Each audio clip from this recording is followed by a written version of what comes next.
Hey, what's happening?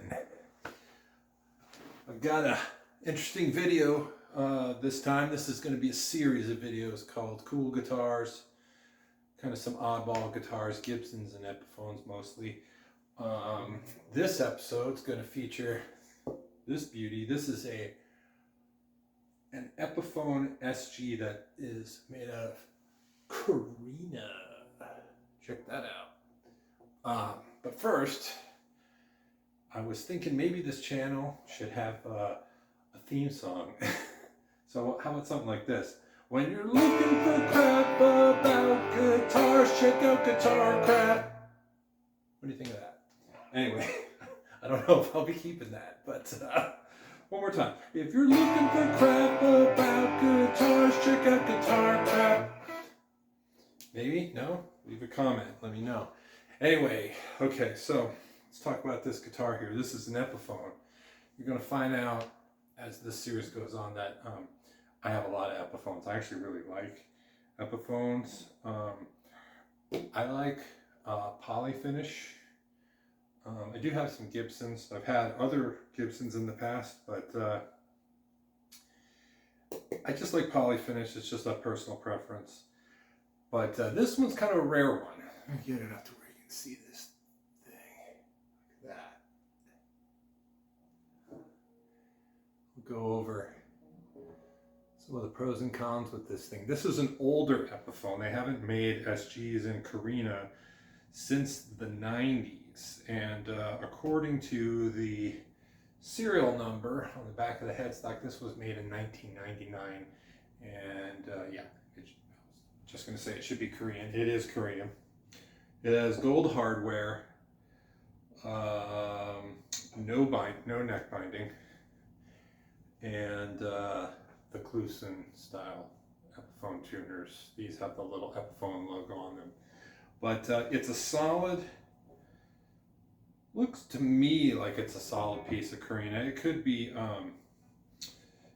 two pieces, but the main thing is, the reason I like this one is this one does not have a veneer on it. It's, you can see, and I'll show you how you can tell if an SG has a veneer or not. It's in the bevels here, okay? If you look at that bevel, you can see the wood grain is the same grain through the bevel. It doesn't change. And some of them had veneers and some of them didn't. I think it just depended on what the wood that they used to make the body looked like, and whether they thought it needed a veneer or not. It might have been the back that made them think it needed a veneer, but some of them don't have it, and those are just the ones that I prefer. Some of them you'll see with a black pickguard. I don't think I've ever seen a Korina one that wasn't gold. The gold can be swapped out, but you're gonna have to do the tuners and everything, and even the little nut on the switch if you really want to do it right. But I'm gonna do some playing on this for the video, but the reason I'm not gonna do too much playing is because of these pickups. These are the older, what they just called Alnico Classics. They're not the new Alnico Classic Pros, which you would see in modern Epiphone guitars. That's an Epiphone pickup. These are Epiphone pickups, but they're older. They tend to be a little bit muddy, and they're not bad. I mean, you can play with them. You can put an EQ pedal in front and, you know, crank up some of the highs and pull down some of the muddy frequencies and help them out a bit. But for me, I would just go ahead and replace these, and either, if you're on a budget, go with a set of the new Epiphone Alnico Classic Pros, which are 4-wire, and you can coil split those. You can get those pretty inexpensively on eBay. There's some sellers on there that sell all kinds of Epiphone pickups with the harnesses. You know, some people are going to say, hey, you know, those aren't, they're fakes. whether they are or not, they sound good to me and they look like the real ones. I mean, I've opened up a lot of Epiphones and they don't look not real to me. And they don't sound not real to me, so they're good enough for me. But you could get a pair of gold covered ones, or you could do what I would do, which is go uncovered.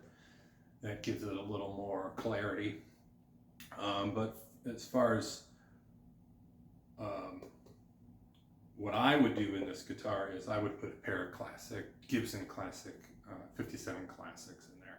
That's kind of my go-to pickup. They sound really good in an SG. I like them in Les Pauls too. They're just a good all-around, you know, classic sounding pickup. Some people don't like them. Most people do. I really like them, but I like to go with the uncovered to give it that extra sparkle and clarity. So I would probably put a pair of uncovered Gibson Classic 57s in this guitar. Back to the harness that you can get if you go with the Epiphones off of eBay.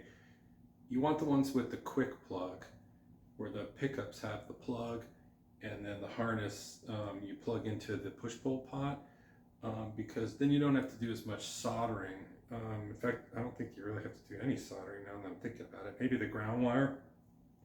You just basically take these off, undo the nuts, and next time I have to do one, I'll make a video. But and then you just take the pickups, these pickups out. You can just snip the wire if you don't want to unsolder them from the harness that's in there now. And then you put in the new pickups, and you just, you know, flip it over and you plug it into the harness. Same with the switch. Switch plugs in. Oh, since I'm back here, you can see on the older Epiphones, this cavity cover is a little bit bigger than on the newer ones. It's a little round, more rounded. The newer ones are a little more angular. But this one's a nice one. It's you know, it's got nice grain on it. Looks pretty good. Let me show you. I just happen to have another one of these, even though these are not that common at all. I don't think I got cut off there. I don't think they made that many of them, even in the 90s.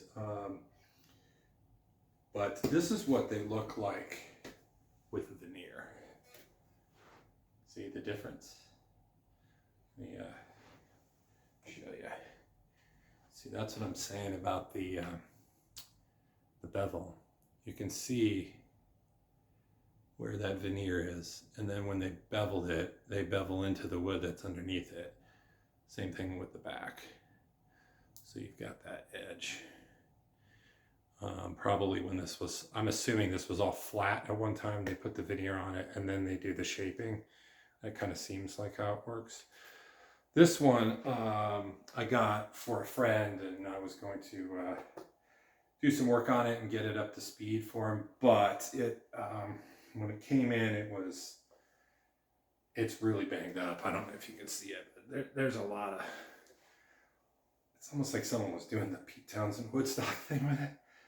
It's pretty banged up, so I think we're going to skip this one, and it's going to go back, and we'll just try to find another one, because it, you know, it's got some pretty good chunks, and it's also veneer, and the gold's all kind of wrecked, and the nuts got problems with it. By the way, these came with black nuts and sometimes white nuts. So this one, but this one's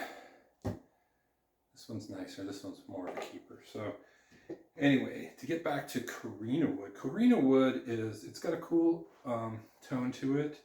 It does make a bit of a difference, especially in bigger, thicker guitars. I thought that Korina would make quite a difference on an SG, but the truth is it doesn't make that big of a noticeable difference on something like this. I thought, because Korina is a light wood, that this model would be crazy light, you know, but it's actually, you know, it doesn't feel that much lighter than a regular Epiphone mahogany SG. So I mean, I felt Explorers that were noticeably lighter than what you would expect if it was made out of mahogany. This one didn't quite hit me. It probably is lighter, but maybe because these are light guitars to begin with, it's just not that noticeable in Korina. I can tell a little bit of a tonal difference. Korina kind of has a brighter, midier tone to it. It's kind of hard to describe it. It's a little bit different. But even though I'm not nuts about these pickups, I'll give you a little sample of its tones.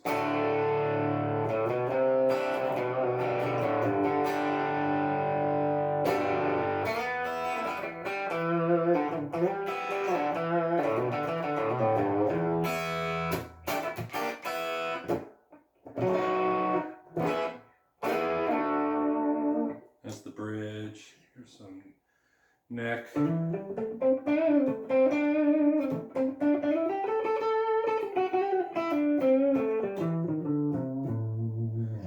And again,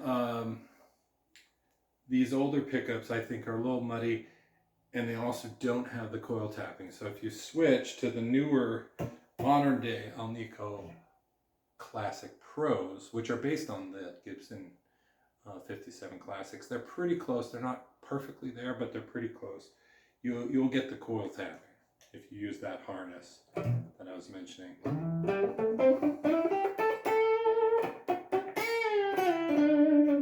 So that's neck, and here's the middle.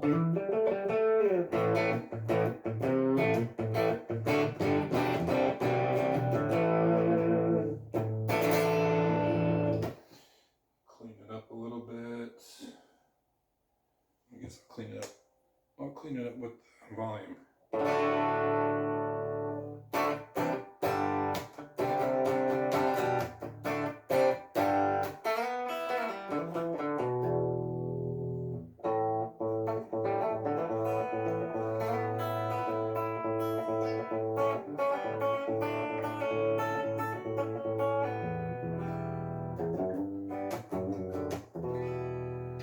So there you go. That's the 1990s Korean-made Epiphone SG in Korina. A very cool one for your collection.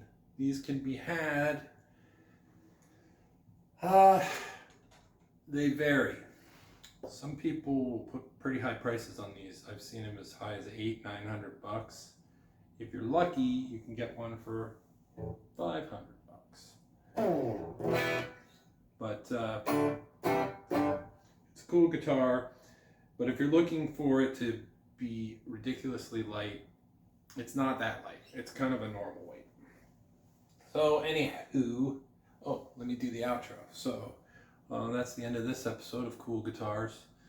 I'll be back at you with another interesting guitar at some point. So here you go. If you're looking for crap about guitars, check out Guitar Crap. I don't know if I'll keep that. We'll see. Let me know. Later.